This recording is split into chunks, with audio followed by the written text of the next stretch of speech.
mysteries of the Great Pyramids worldwide still exist. Cultures across the Atlantic Ocean who never discovered each other's existence used their pyramids in similar ways. Today there are hundreds of pyramids standing all over the world, from India to Peru, from Alaska to Antarctica. Cultures separated by the Atlantic, and these cultures never discovered each other's existence. However, these giant triangular structures, these pyramids, aligned to cardinal directions encoded within them sacred geometry and mathematics, and these pyramids across the world were used as temples and sepulchres. Quote, as Keel says in Disneyland of the Gods, we know that pyramid building was once a universal practice throughout the whole world. Over 6,000 years ago, unknown people were assembling great pyramids in Mexico. Gigantic man-made mounds were constructed in China, Great Britain, even North America. Lately, we're finding them even in the Grand Canyon. They're said to be older than the Giza pyramids, the ones in the Grand Canyon, for example. And a remote Pacific island, while the Egyptians were still living in mud huts along the Nile. During World War II, pilots flying the hump, quote-unquote, reported seeing one or more massive pyramids standing silently in isolated Himalaya valleys. Of the ubiquitousness and similarity of pyramids, David Hatcher Childress states, Mayan pyramids are found from Central America to as far away as the Indonesian island of Java. The pyramid of Suku on the slopes of Mount Lau near Sarakatra in central Java is an amazing temple with stone stelae, those are pillars, and a step pyramid that would match any in the jungle of Central America. The pyramid is in fact virtually identical to the pyramids of the ancient Mayan site at Huaxactan near Tikal. In speaking of the global civilization, Keel elucidates the weaknesses of the current archaeological paradigm. All these things seem to be interrelated, as if they were once part of some great civilization that was interconnected. A common culture that spread throughout the whole world and then died out. We have a reasonably complete history of the past 2,000 years and a half-baked archaeological reconstruction of the past 5,000 years. But there are so many gaps in our knowledge that the popular archaeological series really have very little merit. Indeed, we can't even be sure that the Egyptians built the Great Pyramid. In fact, the Great Pyramid is admittedly much more ancient than the Egyptians of history, as Hotema relates. When the great and most ancient Egyptians first saw the mysterious Sphinx and the Great Pyramid of Giza, only their tops projecting above the wind-blown sand of the desert, they knew no more about the purpose of these structures, their builders, or when they were built than we do. End quote. This is what Arcaria S. says in The Christ Conspiracy. Now, concerning the Great Pyramids of Giza, even by today's standards, they're absolute miracles in architecture, masonry, construction, mathematics, and even astronomy. The dimensions of these pyramids are extremely accurate, and the site was leveled to within a fraction of an inch over the entire base. This is comparable to the accuracy possible with modern construction and surveying methods and laser leveling. Quote, beneath the now removed outer layer of the pyramid's construction consists approximately 2,500,000 dressed stones, mostly yellow limestone, but with harder granite for certain interior features. The Great Pyramid total mass is estimated to be around 90 million cubic feet, and the weight is between 6 to 7 million tons. In order to put this into proper perspective, the highest cathedral nave in Europe would fit 3 times into its height, and its mass exceeds that of all the cathedral churches and chapels built in England since the beginning of Christianity. The Great Pyramid is often cited as the largest building on Earth, with twice the volume of 30 times the mass of New York's famous Empire State Building. The pyramid rests on an artificially leveled platform, and this is less than 22 inches thick, yet it is still almost perfectly level after all these thousands of years, with errors of less than an inch across its entire area. And this all despite supporting such an enormous weight, for thousands of years. It should have been crooked, and it's still level. The base of the pyramid is set out perfectly square. No mean feat of engineering in itself. This is all quoted by Alan F. Alford from his book titled Gods of the New Millennium, The Shattering Truth of Human Beings. So, reading this, we have to realize that history and archaeology, ancient history, has to be rewritten with all the recent findings concerning similar sepulchres and temples of pyramids found worldwide.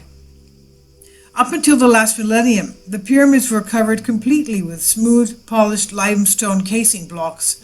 In other words, these pyramids were not an irregular-looking series of steps, as we see in the Giza pyramid, with missing capstones like they are now.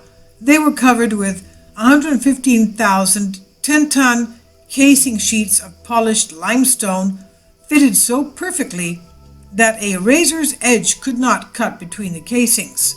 That is less than 1/50th of an inch. Egyptians wrote how it reflected the sun like a mirror on all sides. Today there are still a few polished casings left over at the base of one side.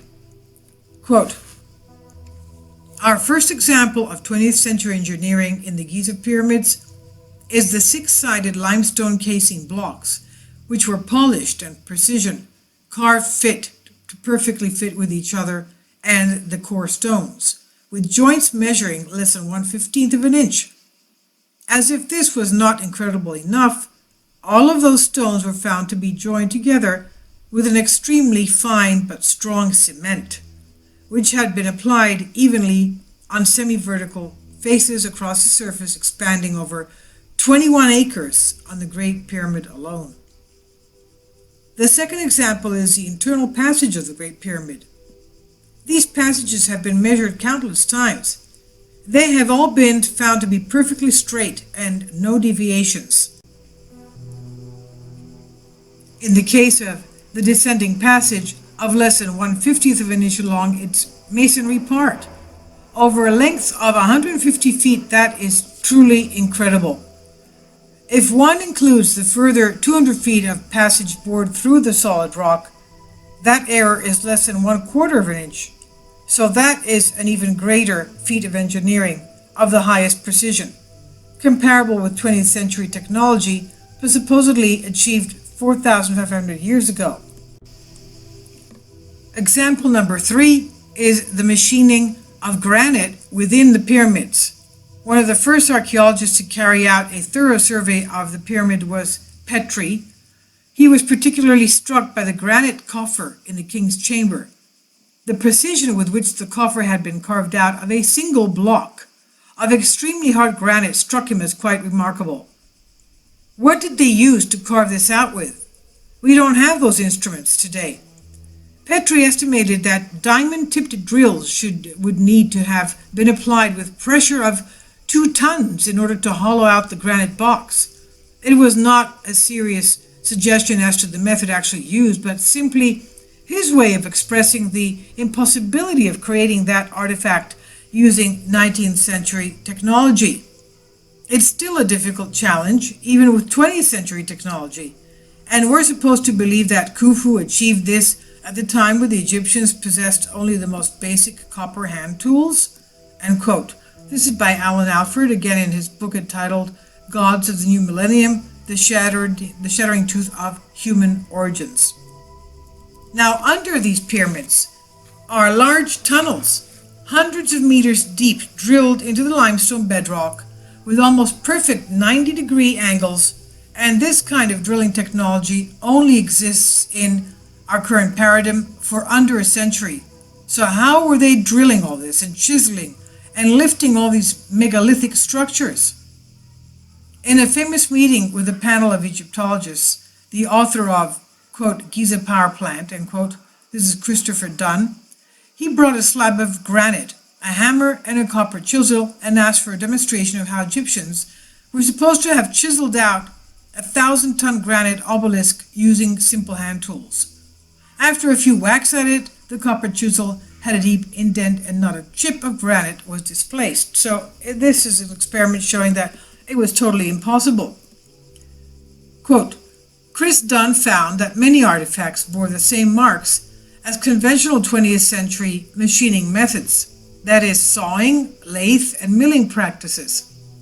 He was very interested, however, in the evidence of a modern processing technique known as trepanning. This process is used to excavate a hollow in a block of hard stone by first drilling and then breaking out and remaining core. Petrie had studied both the hollows and the cores and been astonished to find spiral grooves in the core, which indicated a drill feed rate of 0.100 inches per revolution of the drill.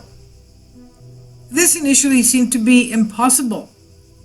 In 1983, Dunn had ascertained that industrial diamond drills could cut granite with a drill rotating speed of 900 revolutions per minute and a feed rate of 0.00002 inches per revolution.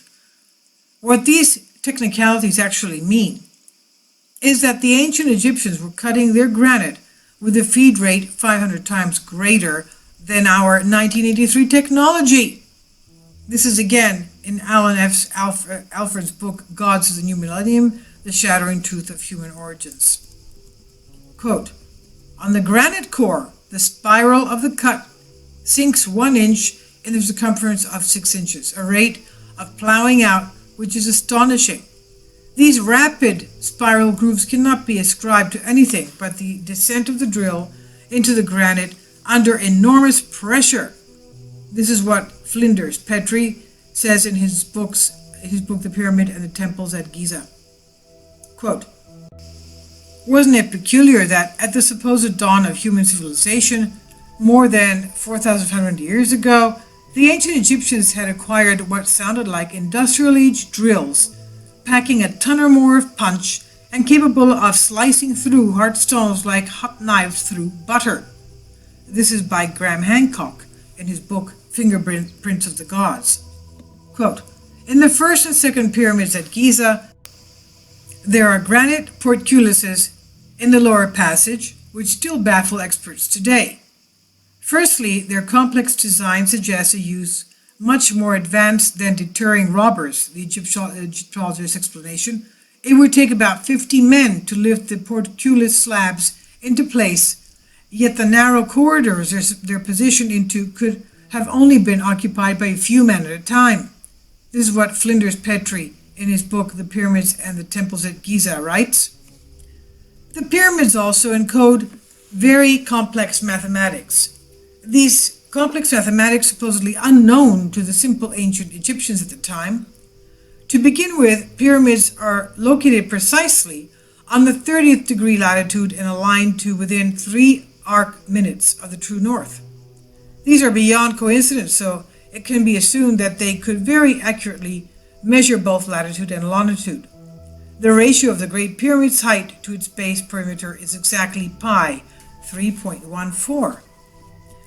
The King's Chamber and other rooms are perfect golden rectangles expressing the mathematical number of phi. The number of love is 1.618. The ratio between successive numbers in the Fibonacci sequence increasingly approach phi as you go, from 0 to 1, 1, 2, 3, 5, 8, 13, 21, 34, and so on.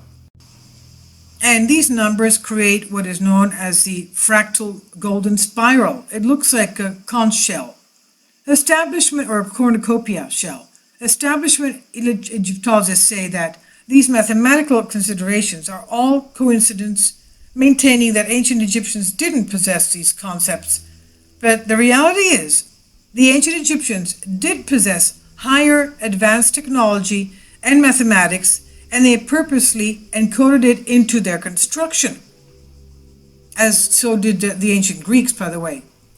Now, quote, some routine mathematical games were built into the dimensions of the sarcophagus. For example, it had the interior value of 1166.4 liters and an external volume of exactly twice that, 2332.8 liters. Such a precise coincidence could not have been arrived at coincidentally. The walls of the coffer had been cut to machine-age tolerances by craftsmen of enormous skill and experience. This is what Graham Hancock in Fingerprints of the Gods states. In the king's chamber, the floor diagonal is precisely twice the room's height. This is what Flanders Petrie says. He says they managed to place the king's chamber perfectly where the vertical section of the pyramid was halved, where the area of the horizontal section was half that of the base, where the diagonal from corner to corner was equal to the length of the base, and where the width of the face was equal to half the diagonal of the base. Do you suppose these mathematics were accidental? Of course not. Egyptologists say that the Giza pyramids were built for 3 pharaohs over the course of 100 years. There are over 2.5 million stones, so if you build 24 hours a day for 100 years, that means fitting one stone, average 3.5 tons, into place every 8.5 minutes. That's physically impossible. Using current technology, multiple cranes and work crews, we still could not make that kind of time, nor could we match the craftsmanship. So what is going on here?